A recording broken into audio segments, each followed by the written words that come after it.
नमस्कार दोस्तों, MD study point में आप सभी का स्वागत है। आज की इस वीडियो में हम 12th क्लास की पॉलिटिकल साइंस का चैप्टर नंबर 1 दो ध्रुवीयता का अंत, इसके बारे में चर्चा करेंगे। ये हमारी पॉलिटिकल साइंस की फर्स्ट बुक का पहला चैप्टर है। चैप्टर का नाम है दो ध्रुवीयता का अंत। चलिए वीडियो को शुरू करते हैं। देखो, हमारा पहला पॉइंट है दो ध्रुवीयता का अर्थ। पूरे विश्व में दो सबसे ताकतवर देशों का होना दो ध्रुवीयता कहलाता है। दो ध्रुवीयता जो शब्द है, इसका प्रयोग अमेरिका और सोवियत संघ के लिए किया जाता था 1945 से 1991 तक। क्योंकि 1945 से 1991 तक की हम बात करें तो सबसे ताकतवर देश सोवियत संघ और अमेरिका ही थे, इसलिए इन्हें दो ध्रुवीयता कहा जाता था। हमारा अगला टॉपिक है दो ध्रुवीयता की शुरुआत कैसे हुई। तो हमने पढ़ा है कि 1945 में दूसरा विश्व युद्ध खत्म हो गया था, समाप्त हो गया था। तो जिसके बाद अमेरिका और सोवियत संघ ताकतवर देश बन के उभरे थे और इन्हीं को दो ध्रुवीयता कहा गया था। हमारा अगला टॉपिक है दो ध्रुवीयता का अंत कैसे हुआ। देखो, 25 दिसंबर 1991 में सोवियत संघ का विघटन हुआ और इसी के साथ दो ध्रुवीयता का अंत माना जाता है। देखो, सोवियत संघ के बारे में समझते हैं। सोवियत संघ 15 देशों से मिलकर बना एक संघ था। सोवियत संघ क्या था? 15 देशों से मिलकर बना एक संघ था। इसका पूरा नाम यूएसएसआर या समाजवादी सोवियत गणराज्य था। शॉर्ट फॉर्म में यूएसएसआर और फुल फॉर्म इसकी क्या है? समाजवादी सोवियत गणराज्य। हाँ, 1917 की रूसी क्रांति के बाद सोवियत गणराज्य अस्तित्व में आया। 1917 में रूस में एक क्रांति हुई थी, जिसके बाद सोवियत संघ अस्तित्व में आया, सोवियत संघ बना था। उसके बाद रूसी क्रांति समाजवाद के समर्थन में थी और पूंजीवाद के विरोध में थी। हमारा अगला टॉपिक है सोवियत संघ की प्रणाली। सोवियत प्रणाली राज्य कल्याण पर आधारित थी।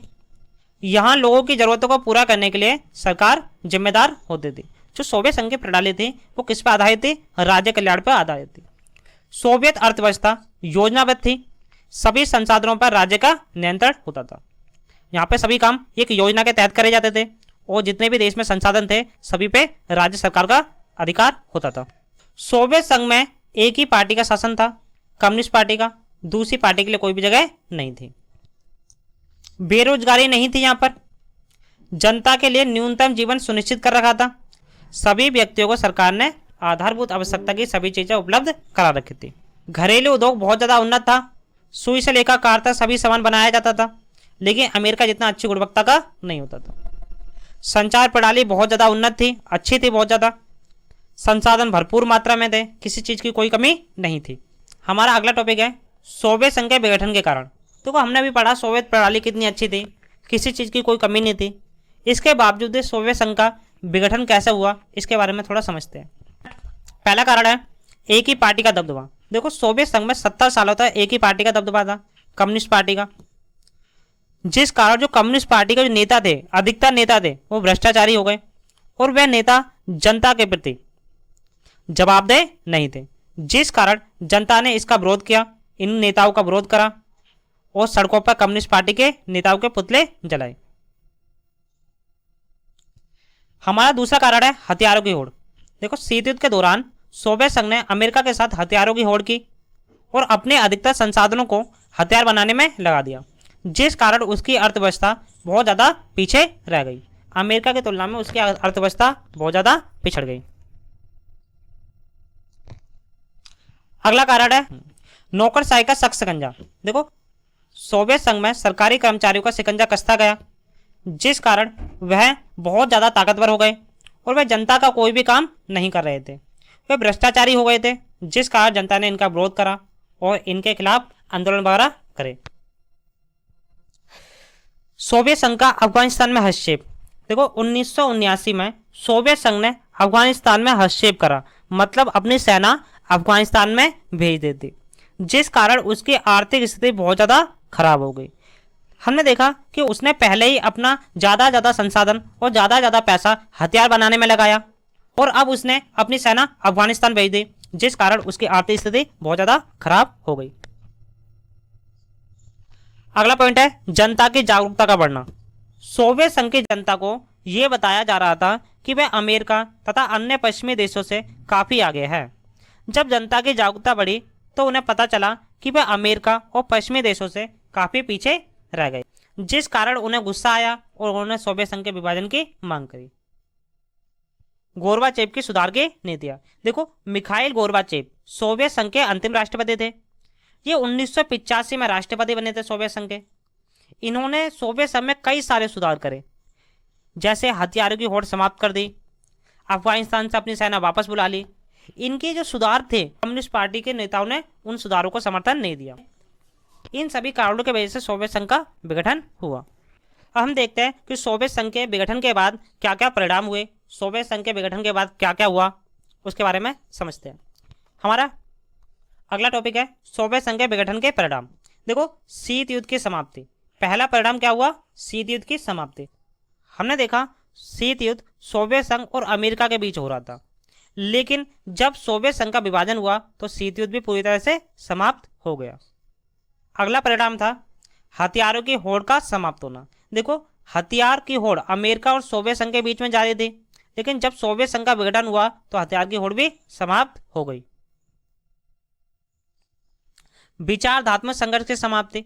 देखो, अमेरिका और सोवियत संघ के बीच विचारधारा को लेकर भी लड़ाई चल रही थी। सोवियत संघ समाजवादी विचारधारा का समर्थन कर रहा था और अमेरिका पूंजीवादी विचारधारा का समर्थन कर रहा था, लेकिन सोवियत संघ के विघटन के बाद विचारधात्मक संघर्ष भी समाप्त हो गया। अमेरिका का एकमात्र महाशक्ति बनना। हमारा अगला परिणाम है अमेरिका का एकमात्र महाशक्ति बनना। अमेरिका और सोवियत संघ विश्व की दो महाशक्ति हुआ करते थे, जिन्हें दो ध्रुवता कहा जाता था। सोवियत संघ के विघटन के बाद अमेरिका विश्व की एकमात्र महाशक्ति बन गया। छोटे छोटे देशों का उदय। तो हमने देखा सोवियत संघ 15 गणराज्यों से 15 देशों से मिलकर बना हुआ था। सोवियत संघ के विघटन के बाद ये 15 देश, जो 15 गणराज्य थे, ये उभर कर सामने आए और इन्होंने अपनी अलग अलग पहचान बनाई। देखो, उदारवादी अर्थव्यवस्था का महत्व का बढ़ना। हमने देखा सोवियत संघ के विघटन के बाद समाजवादी अर्थव्यवस्था का महत्व कम हुआ और उदारवादी अर्थव्यवस्था का महत्व बढ़ गया था, क्योंकि अधिकांश जो देश थे, विश्व के अधिकांश देश थे, उन्होंने उदारवादी अर्थव्यवस्था अपनाई थी। हाँ, शॉक थेरेपी। शॉक थेरेपी के बारे में पढ़ते हैं। देखो, इसका शाब्दिक अर्थ होता है आघात पहुंचाकर उपचार करना। देखो, शॉक थेरेपी का जो मॉडल था, इसे विश्व बैंक और अंतर्राष्ट्रीय मुद्रा कोष के द्वारा दिया गया था। शॉक थेरेपी का मॉडल किसने दिया था? विश्व बैंक और अंतर्राष्ट्रीय मुद्रा कोष ने दिया था। इस मॉडल के द्वारा रूस तथा पूर्वी यूरोप के देशों से समाजवाद से पूंजीवाद की ओर परिवर्तन होने को कहा गया था। देखो, शॉक थेरेपी में क्या हुआ था? समाजवाद को पूंजीवाद में परिवर्तन किया गया था। शॉक थेरेपी की विशेषता पढ़ते हैं। देखो, पहला पॉइंट हमारा मिल्कियत का प्रमुख रूप निजी स्वामित्व था। जो अर्थव्यवस्था थी उसका प्रमुख रूप क्या था? पूंजीवाद, निजी स्वामित्व था। इसमें राज्य की संपदा का निजीकरण किया गया था। सामूहिक फार्मों को निजी फार्मों में बदला गया था। मुक्त व्यापार व्यवस्था और पश्चिमी देशों के साथ व्यापार को बढ़ावा दिया गया था। इन देशों से पश्चिमी देशों की अर्थव्यवस्था के साथ जुड़ने को कहा गया था। जो पूर्वी यूरोप के देश थे और रूस था, इनसे पश्चिमी देशों की अर्थव्यवस्था के साथ जुड़ने को कहा गया था। शॉक थेरेपी का परिणाम पढ़ते हैं। देखो, यह मॉडल पूरी तरह से असफल रहा और इससे रूस का औद्योगिक ढांचा चरमरा गया था। रूस की अर्थव्यवस्था को बहुत ज़्यादा नुकसान हुआ था। रूसी मुद्रा रूबल में गिरावट आ गई थी। रूस के 90% जो सार्वजनिक उद्योग थे, उन्हें औने पौने दावों में बेच दिया गया था। इसे इतिहास की सबसे बड़ी गराज सेल कहा गया था। आर्थिक समानता बढ़ी थी। गरीब और गरीब हो गए थे, अमीर और अमीर हो गए थे। सामूहिक खेती प्रणाली समाप्त हो गई थी, जिससे खाद्यान्न संकट उत्पन्न हो गया था। माफिया वर्ग का उदय हुआ था। माफिया वर्ग ताकतवर बन के उभरा था। जो बदमाश लोग होते हैं वो ताकतवर बन के उभरे थे। रूस की संसद कमजोर हो गई थी। राष्ट्रपति को अधिक शक्तियां दे दी गई थी, जिससे सत्तावादी शासन उभरकर सामने आया। महंगाई बढ़ गई थी, जिससे लोगों की जमा पूंजी भी चली गई थी। लोगों ने जो धन बचा के रख रखा था वो सब भी खर्च हो गया था। रूस तथा भारत के संबंध के बारे में पढ़ते हैं। रूस से भारत के संबंध बहुत अच्छे हैं। भारत और रूस दोनों का बहुध्रुवीय विश्व का सपना है। ये दोनों देश शांतिपूर्ण, सहस्थित तथा लोकतंत्र में विश्वास रखते हैं। 2001 में भारत और रूस के द्वारा 80 दस्तावेजों पर हस्ताक्षर किए गए थे, जिससे भी इनके संबंध मजबूत हुए हैं। भारत रूस से हथियार खरीदने वाला दूसरा सबसे बड़ा देश है। भारत के अंतरिक्ष अभियान के दौरान सोवियत संघ ने रॉकेट देकर भारत की मदद की थी। रूस में भारतीय कलाकारों की मूवी देखी जाती है तथा भारतीय कलाकारों की किताब पढ़ी जाती है। इन सभी बातों से हमें पता चलता है कि भारत और रूस के संबंध अच्छे हैं। हमारा अगला टॉपिक है सोवियत संघ के विघटन का भारत पे क्या असर हुआ। देखो, सोवियत संघ के विघटन के बाद विश्व राजनीति में कई बड़े बड़े बदलाव आए। अमेरिका एक बाद महाशक्ति बन गया। भारत के सोवियत संघ के साथ संबंध अच्छे थे। जब सोवियत संघ का विघटन हो गया तो भारत मित्रविहीन हो गया था। भारत अपने आर्थिक विकास के लिए अमेरिका के साथ चले, ये उसकी मजबूरी बन गई थी। विकासशील देश ईरान, इराक देशों पर अमेरिका अनावश्यक हमले करने लगा और विश्व में कई सारे संगठनों पर अमेरिका का प्रभुत्व स्थापित हो गया था। इसलिए भारत को इन संगठनों से मदद लेने के लिए अमेरिका की नीति का समर्थन करना पड़ रहा था। हमारा अगला टॉपिक है सोवियत संघ के विघटन के बाद अमेरिकी वर्चस्व। देखो, अमेरिका वर्चस्व का प्रमुख कारण सोवियत संघ का विघटन माना जाता है। कहीं आतंकवाद के खिलाफ तो कहीं लोकतंत्र स्थापित करने के नाम पर, कहीं अमेरिका के हितों की रक्षा के नाम पर अमेरिका ने विश्व के कई देशों को युद्ध की आग में झोंक दिया, जिसके उदाहरण इराक और अफगानिस्तान जैसे देश रहे। कई लोगों का मानना है कि अगर सोवियत संघ मजबूत स्थिति में रहा होता तो इन घटनाओं का विरोध करता, शायद ये घटना होती भी नहीं, आज अमेरिका का इतना प्रभाव भी नहीं बढ़ता। सोवियत संघ में सुधार के लिए मिखाइल गोर्बाचेव की नीतियों के बारे में पढ़ते हैं। पश्चिमी देशों की बराबरी के लिए सूचना प्रौद्योगिकी में सुधार किए थे मिखाइल गोर्बाचेव ने।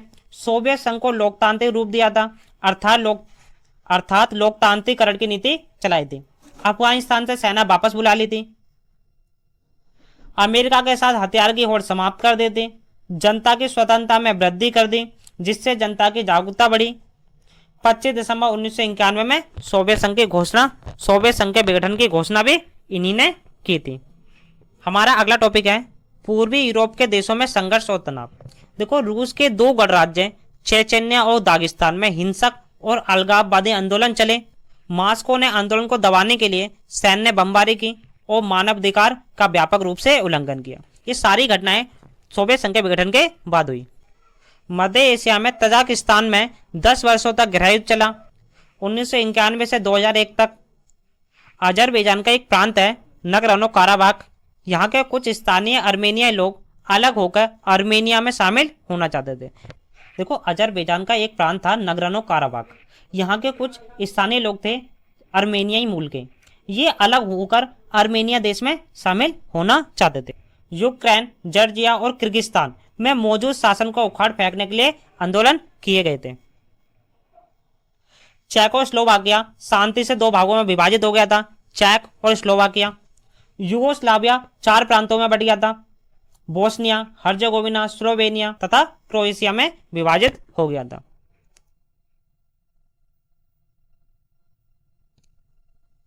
हमारा अगला टॉपिक है स्वतंत्र राष्ट्रों का राष्ट्रीय कुल, CIS। CIS का फुल फॉर्म है कॉमनवेल्थ ऑफ इंडिपेंडेंट स्टेट, स्वतंत्र राष्ट्रों का राष्ट्रीय मंडल। यह एक क्षेत्रीय संगठन है जिसमें पूर्वी सोवियत संघ के देश शामिल है। CIS की स्थापना 1991 में हुई थी।